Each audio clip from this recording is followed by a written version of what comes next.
One फैटोम बराबर है 2 yard यानी 1.82 मीटर के। फैटोम बेसिकली ये यूनिट होता है समंदर में, लेकिन एग्जाम में पूछ लेते हैं। 1 नॉटिकल माइल 1852 मीटर यानी 1.852 किलोमीटर। वाल 1 माइल नॉटिकल माइल से छोटा होता है, और से देखो 1.609 किलोमीटर या 1609 मीटर। यार जब शोएब अख्तर ने 100 माइल्स बॉल कराई थी तो 160.9 किलोमीटर 100 माइल्स होते हैं। बात उन दिनों बड़ी मशहूर हुई थी, ठीक है। ये 160.9 मीटर है। 1 माइल एक फरलांग के बराबर भी होता है, इस में ऐसे भी आ सकता है। 1 माइल 1760 यार्ड भी होता है। और भाई 1 माइल 5280 फिट भी होता है। 1 माइल 63360 इंचेस भी होता है। 1 किलोमीटर बराबर होता है 5/8 माइल या 0.625 माइल के। एक फरलांग बराबर होता है 222 यार्ड या 660 फिट के। और एक यार्ड बराबर होता है 3 फीट 36 इंचेस के। मैंने बताया था कि जैसा कि भाई एक फेमटोमीटर 10⁻⁻15 मीटर के बराबर होता है, तो कलकला को अच्छा एक गीगामीटर में कितने फेमटोमीटर होते हैं। अब देखो थोड़ा सा दिमाग लगाओ, एक गीगामीटर 10⁹ मीटर था कि नहीं है, ठीक है जी। और अगर एक फेमटोमीटर में 10⁻⁻15 मीटर होते हैं तो 1 मीटर में 10⁻15 फेमटोमीटर होंगे। तो ये मैं मीटर की जगह 10⁻15 लिख सकता हूँ। 9 + 15 कितना होता है बच्चों? बेसिस सेम एडअप हो जाती हैं 24। तो ये गीगामीटर में होंगे 10⁻24 फेमटोमीटर। ओके डेयर, अब आ जाए एक माइक्रोमीटर में कितने टेरामीटर होंगे। सो वेल डियर, ये लिखा हुआ है चार्ट कि एक माइक्रोमीटर 10⁻⁻6 मीटर के बराबर है कि नहीं। अब याद करो कुछ कहानी कि एक टेरामीटर जो था मैंने बताया था 10⁻12 मीटर के बराबर था। तो मीटर कितने टेरामीटर के बराबर हो जाएगा? उल्टा हो जाएगा, 10⁻12 टेरामीटर के बराबर हो जाएगा।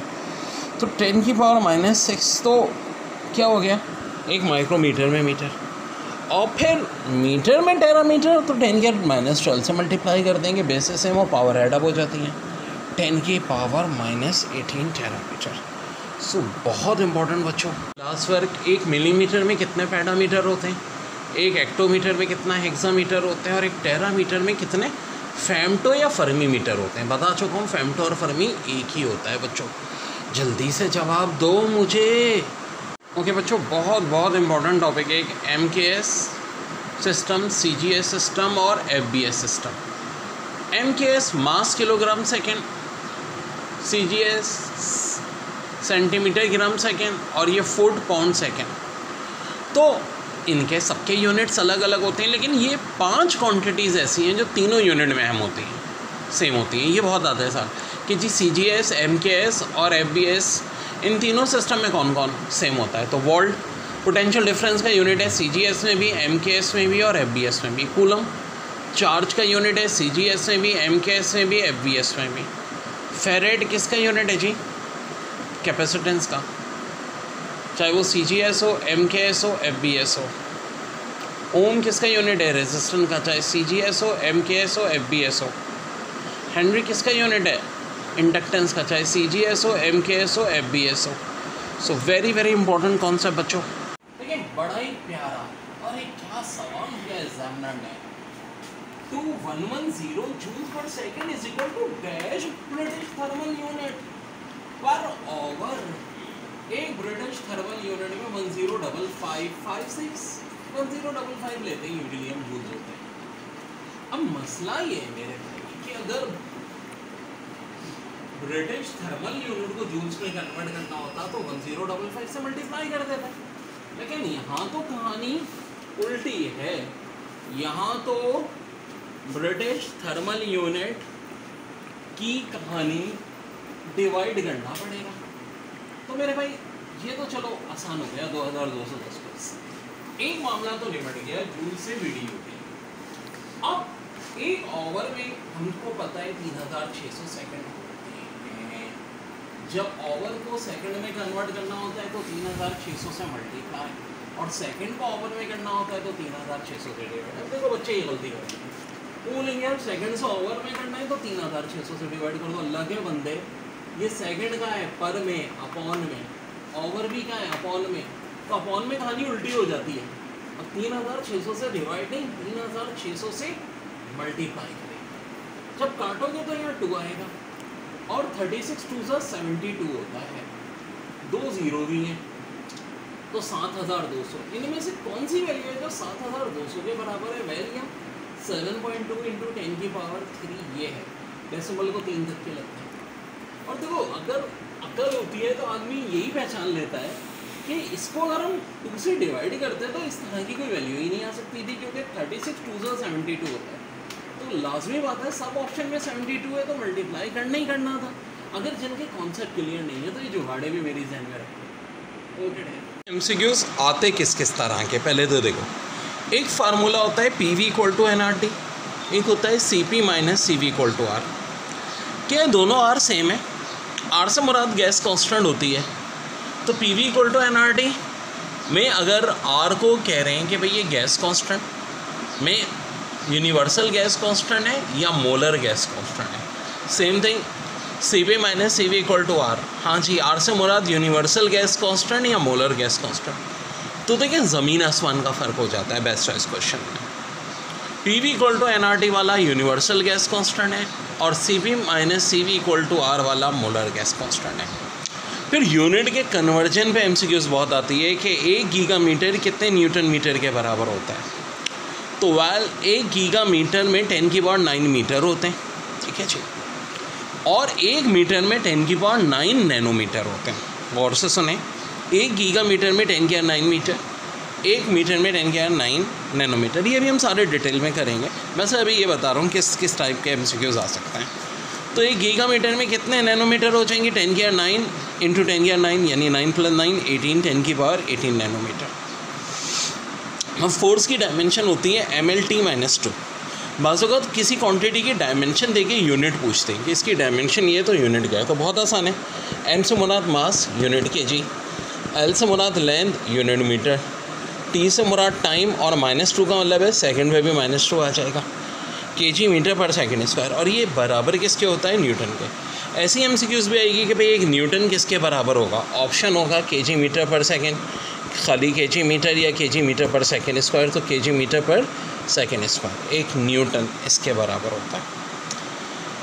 अब क्वांटिटीज़ के कंपैरिजन भी आ जाते हैं कि radius of Jupiter radius of earth से कितने टाइम्स आता है। तो जी radius of Jupiter radius of earth से 318 टाइम्स ज़्यादा होता है, याद रखना है, बात बहुत है MCQs है। देखिए 5 पेपर की बड़ी अच्छी MCQs, एक फैटोम कितने फिट के बराबर होता है? तो लेंथ का यूनिट है, ये होता है 6 फिट के बराबर। यानी कोई 6 फिट का आदमी है तो बोलेगा भाई ये तो 1 फैटोम है। 1 ग्राम वेट कितने डाइंस के बराबर होता है? 981 डाइंस के बराबर। और 1000 माइक्रोन्स का मतलब है 10⁻³ मीटर। दोबारा देख लें, 1 फैटोम 6 फिट, 1 ग्राम वेट = 981 टाइम्स और 1000 माइक्रोन्स मतलब 10⁻। ओके प्यारे बच्चों, प्यारे प्यारे क्वेश्चन। अब उन यूनिट्स की बात कर रहा हूँ जो कि लेंथ में किससे बड़े हैं? जी जनाब, बल्कि मीटर से अब छोटे हैं। डेसी 10⁻⁻1 मीटर, सेंटी 10⁻⁻2 मीटर, मिली 10⁻⁻3, माइक्रो न्यू से जाहिर करते हैं। देखो ज़्यादातर ये ओ पे एंड हो रहे हैं सिवाय सेंटी और मिली के, और सबको स्मॉल लेटर से एब्रीवेट करते हैं। याद करो, वहाँ डेगा मीटर था तो डेसी हो गया, कैपिटल डी था स्मॉल डी हो गया, वो 10⁻1 था 10⁻1 है। सो माइक्रोमीटर में 10⁻6 मीटर, नैनोमीटर में 10⁻9। अब देखो नैनो को तो 9 से याद रख सकते हो ना, नैनो 9, पीको 10⁻12, फेमटो 15 से याद रख सकते हो, और फर्मी भी कहते हैं। 10⁻15 को फेमटो भी कहते हैं, फर्मी भी कहते हैं। हैटो 10⁻18। अब याद करो 10⁻+21 जोक्टा था, अब जोक्टो है। वहाँ योक्टा था, अब योक्टो है। अब कलकला को उल्टा आ जाए कि 1 मीटर में कितने नैनोमीटर होते हैं। तो वेल देखो, 1 नैनोमीटर 10⁻9 मीटर था, तो मीटर 10⁻9 हो जाएगा। 1 फेमटोमीटर 10⁻15 मीटर था, तो 1 मीटर 10⁻15 मीटर हो जाएगा। कलकला को पूछ लें कि भाई एक मीटर में जोक्टोमीटर कितने होते हैं, तो 10⁻10 की जगह क्या हो जाएगा? +21। तो कौन सा मुश्किल है बच्चों? बस ये ट्रिक, ये चार्ट ध्यान में रखो। देखो भाई, 1 मीटर में होते हैं 100 सेंटीमीटर, लेकिन 1 मीटर स्क्वायर में क्या होंगे? अब ज़ाहिर है मीटर स्क्वायर के रिलेशन सेंटीमीटर स्क्वायर से हो गए, और अब 100 नहीं बल्कि 100 का स्क्वायर, 100 का स्क्वायर यानी 10 की पावर 4 सेंटीमीटर स्क्वायर। इसी तरह 1 मीटर क्यूब में सेंटीमीटर क्यूब कितने होते हैं? तो वेल 1 मीटर में 100 सेंटीमीटर, मीटर स्क्वायर की बात थी, सेंटीमीटर स्क्वायर कितने होते हैं तो हमने 100 का स्क्वायर कर दिया था। अब मीटर क्यूब और सीएम क्यूब की बात है तो हम क्या करेंगे? 100 का क्यूब करते हैं। 100 का क्यूब यानी 10 की पावर 6। तो ये बहुत अहम MCQ है। 1 मीटर बराबर होता है 10 की पावर 6 सीएम क्यूब के। वेल सीएम क्यूब और मिलीलीटर एक ही बात होती है, ध्यान में रखिएगा। डीएम क्यूब और लीटर एक ही बात होती है। और 1 मीटर क्यूब में डीएम क्यूब कितने होते हैं? तो ये होते हैं 10 की पावर 3 डीएम क्यूब। और 1 डीएम क्यूब में सीएम क्यूब कितने होते हैं? तो ये होते हैं 10 की पावर 3 सीएम क्यूब। बड़ी अहम रिलेशन है कि 1 माइल में कितने फलंग होते हैं? 8 फलंग। ये जीके में भी आ सकती है चीज़, ठीक है जी। 1 माइल 1760 यार्ड के बराबर, 1 माइल ही 5280 फीट के बराबर, और 1 माइल 63360 इंचेस के बराबर। 1 मीटर में होते हैं 39.37 इंचेस, और अगर 1 किलोमीटर की बात करें तो 39370 इंचेस या 0.621 माइल, और 1 फीट में कितने सेंटीमीटर होते हैं? 30.48 सेंटीमीटर। तो कुछ बड़ी अहम रिलेशन। बहुत इंपॉर्टेंट, 1 डेगामीटर बराबर होता है 10 मीटर के, 1 हेक्टोमीटर 100 मीटर के। फिलहाल देखिए, मैं सारी वो क्वांटिटीज़ की बात कर रहा हूँ जो मीटर से बड़ी होती हैं। एक बात कॉमन है, सबका जो एब्रीवेशन है कैपिटल लेटर से, DM, HM, KM, MM, GM। जैसे कि किलोमीटर 10 की पावर 3 मीटर, मेगामीटर 10 की पावर 6 मीटर, गीगामीटर 10 की पावर 9 मीटर, टेरामीटर 10 की पावर 12 मीटर, पेटामीटर 10 की पावर 15 मीटर, हेक्सामीटर 10 की पावर 18 मीटर, जोक्टामीटर 10 की पावर 21 मीटर, और योक्टामीटर 10 की पावर 24 मीटर। सो डियर, ये अब यहाँ पे कोई भी क्वांटिटी आपसे पूछ सकते हैं, एग्जाम में आ सकती है कि भाई 1 टेरामीटर में कितने मीटर होते हैं, 1 हेक्सामीटर में कितने होते हैं मीटर्स, ठीक है जी। अब एक बड़ी दिलचस्प बात बताऊँ कि अगर कल को उल्टा आ जाए कि 1 मीटर में कितने गीगामीटर होते हैं, हाँ जी ज़रा जवाब दें। जब 1 गीगामीटर में 10 की पावर 9 मीटर होते हैं तो 1 मीटर में कितने गीगामीटर होंगे? भाई उल्टा कर दें, +9 की पावर 10 की पावर -9 हो जाएंगे। अब 1 पेटामीटर में 10 की पावर 15 मीटर है तो 1 मीटर में कितने पेटामीटर होंगे? हाँ जी जल्दी जवाब दीजिए, कितने होंगे? 10 की पावर -15 पेटामीटर। सो बहुत औसम बच्चों क्वांटिटी। अब यही यूनिट ग्राम के हिसाब से भी चलता है, यानी 1 टेरा ग्राम का मतलब है 10 की पावर 12 ग्राम, 1 पेटा ग्राम का मतलब है 10 की पावर 15 ग्राम। लेकिन मास में यूजुअली हम इतना यूज़ नहीं करते, इसको लेंथ में यूज़ करते हैं, ठीक है जी।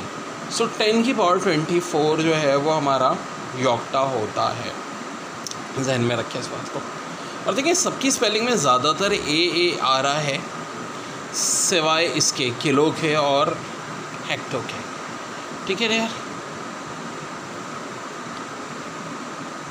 कन्वर्जन पे ठीक ठाक MCQs पेपर में आई है। 1 kg बराबर होता है 2.2 पौंड यानी 35.2 ऑन्स।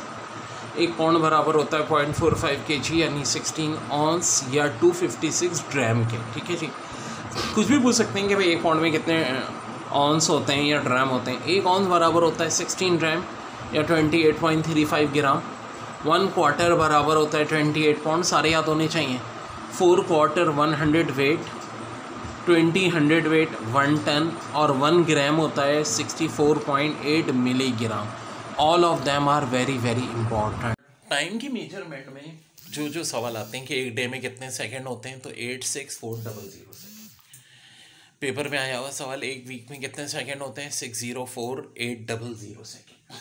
एक मंथ यूजुअली 30 डेज वाले की बात होती है, तो सेकंड हो जाएंगे 2592000 सेकंड। एक ईयर ऑफकोर्स 365 की बात होती है, तो एक्यूरेट वैल्यू है 3153600 सेकंड। अप्रॉक्सीमेटली इसको जो पावर में कर देते हैं 3.15 × 10 की पावर 7 सेकंड। ये तो हो गया टाइम का यूनिट। अब देखो एक यूनिट होता है जो कि लेंथ का होता है, लाइट ईयर। ये टाइम का यूनिट नहीं है बल्कि लेंथ का यूनिट है। किसके बराबर है? 9.46 × 10 की पावर 15 मीटर के।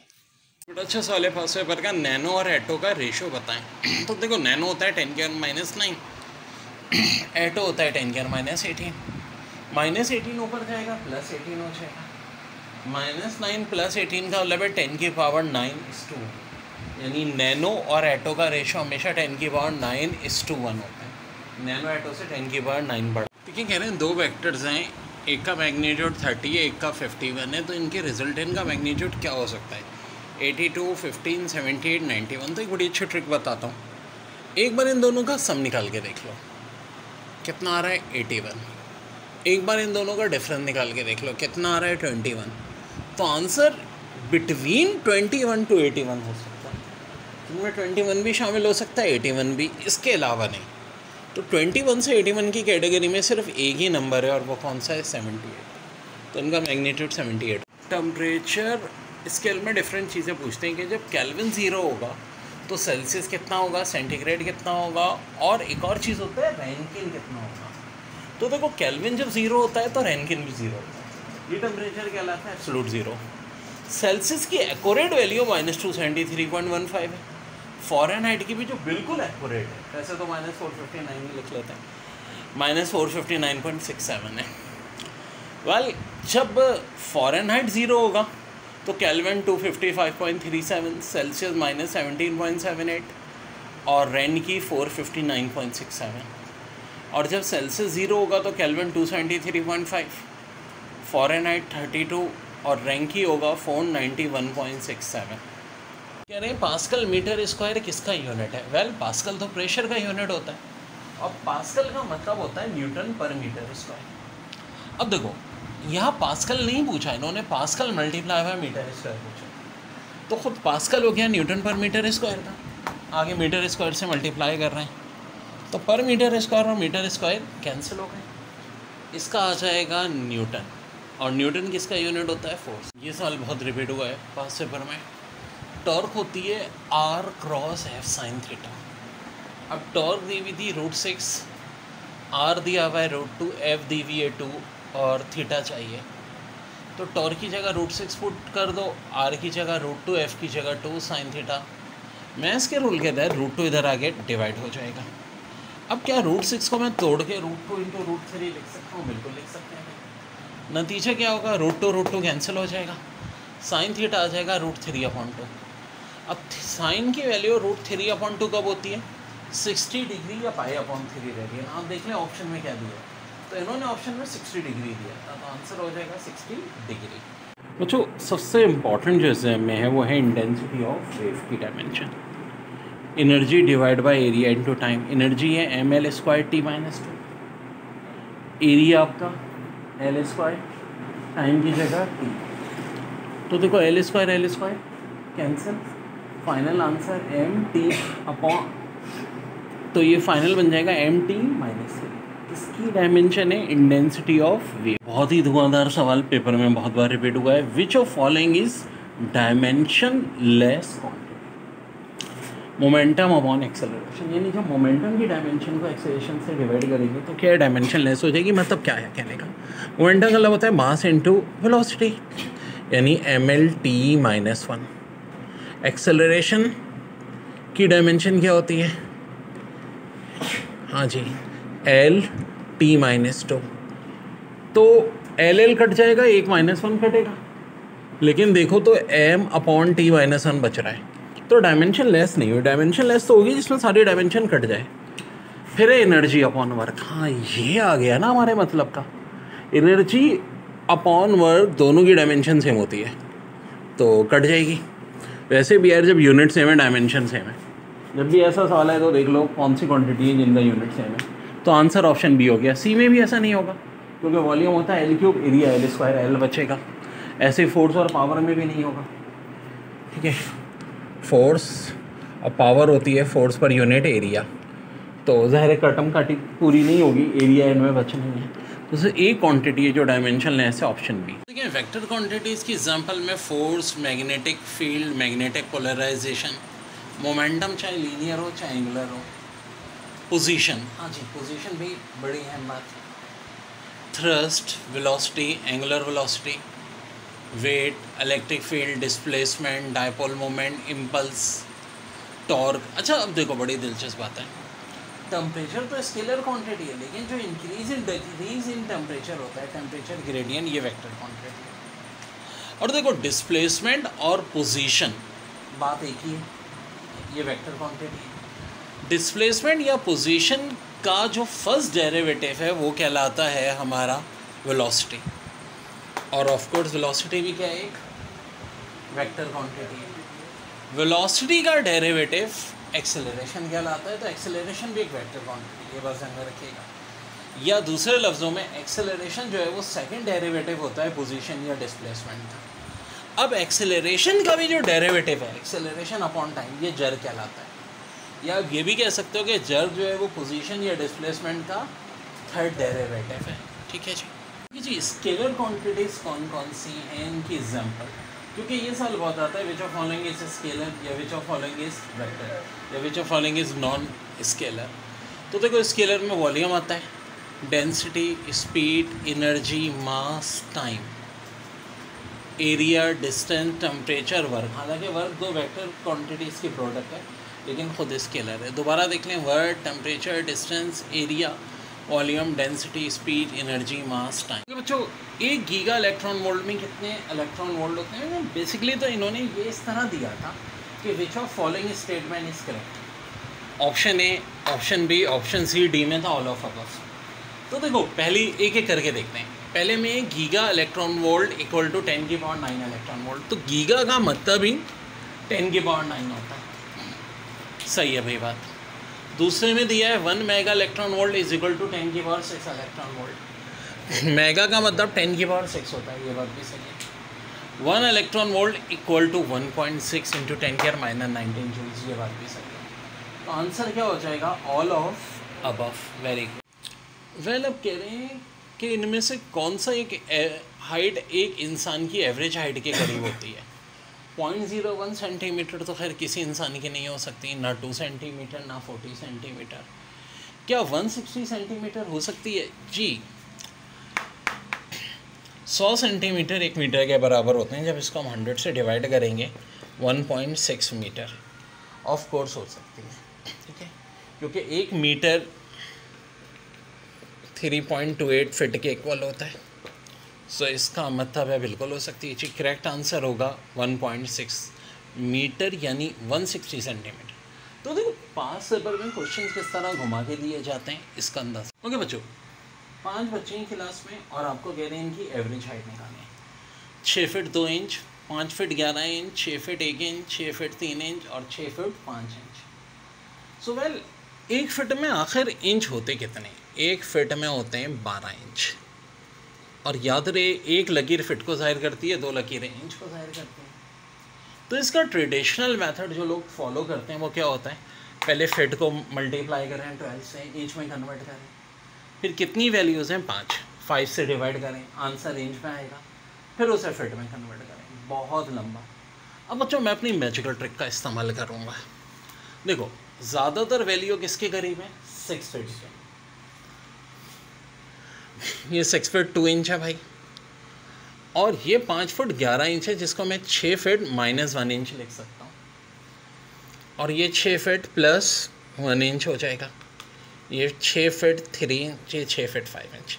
मैंने क्या चालाकी की बाकी सब कुछ वैसे ही था, सिर्फ एक जगह दिमाग यूज़ किया। जो 5 फीट 11 इंच है वो 6 फीट से कितना कम है? 1 इंच कम है।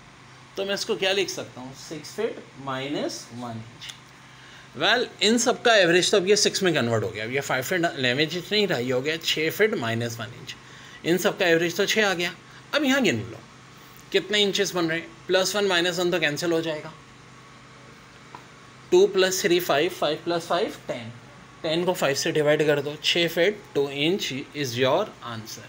और बच्चों यही आपका देखिए 1 kg बराबर होता है 0.068 स्लग, दोनों मास की यूनिट है, और 1 स्लग में होते हैं 14.6 kg। फिर एक लेंथ का ऐसा यूनिट जो पेपर में बहुत पूछते हैं, पारसेक, लाइट ईयर से भी ज़्यादा बड़ा है। 3.784 इंटू 10 की पावर 13 किलोमीटर, या 3.784 इंटू 10 की पावर 16 मीटर। फिर एक न्यूटन है जो 10 की पावर 5 डायन के बराबर है। और एक टॉर है जो 133.33 पास्कल के बराबर है, और एक और प्रेशर का यूनिट है 1 बार जो कि 10 की पावर 5 पास्कल के बराबर है। ठीक है, वेरी इंपॉर्टेंट। जो following is not the unit of power. तो देखो वॉट तो पावर का यूनिट है, हम सब अच्छी तरह जानते हैं। हॉर्स पावर ये भी पावर का यूनिट है। और ब्रिटिश सिस्टम में ये होता है फीट मल्टीप्लाई बाय पाउंड पर second, feet multiply by pound पर सेकेंड। तो कौन सा यूनिट है जो पावर का यूनिट नहीं है? तो भाई वो ये है, joule second is not the unit of power. तो ये हो गया इसका करेक्ट आंसर। ओके बच्चों, टॉपिक सिग्निफिकेंट फिगर बड़ा है। देखो नॉन ज़ीरो डिजिट तो सारे के सारे ऑफ कोर्स होंगे सिग्निफिकेंट फिगर। इसमें ऐसे एमसीक्यूज आती है कि किस डिजिट में कितने सिग्निफिकेंट फिगर हैं। तो देखो यहाँ टोटल ये ज़ीरोज़ नॉन ज़ीरोज़ के दरमियान में आ रहे हैं, तो कितने सिग्निफिकेंट फिगर हो जाएंगे? 5। ठीक है। अब बड़ी दिलचस्प बात ये होती है कि जब ज़ीरो लेफ़्ट या राइट पे हो, तो देखो अगर जैसे कि डेसिमल से पहले ज़ीरो है तो ये तो सिग्निफिकेंट फिगर में काउंट ही नहीं होगा, और आगे भी ज़ीरो चल रहे हैं तो ये भी सिग्निफिकेंट फिगर में काउंट नहीं होगा। यहाँ सिर्फ ये एक सिग्निफिकेंट फिगर हो जाएगा। यहाँ देखो डेसिमल से पहले ज़ीरो, ये तो काउंट नहीं होगा। हाँ, इसके बाद कितने डिजिट हैं? 6। ये वाला ज़ीरो काउंट हो जाएगा जो नॉन ज़ीरो के दरमियान में। तो यहाँ हो जाएंगे 6 significant figure, 1 significant figure, 5 significant figure, 6 significant figure. यहाँ देखते हैं, देखो अब बड़ी दिलचस्प बात है। यहाँ डेसिमल से पहले ज़ीरो था, यहाँ डेसिमल से पहले 1 है, तो ऑफ कोर्स ये सिग्निफिकेंट फिगर में काउंट होगा। 1 2 3। अब बोलोगे ये ज़ीरो ऑफ कोर्स दरमियान में 4 5 6।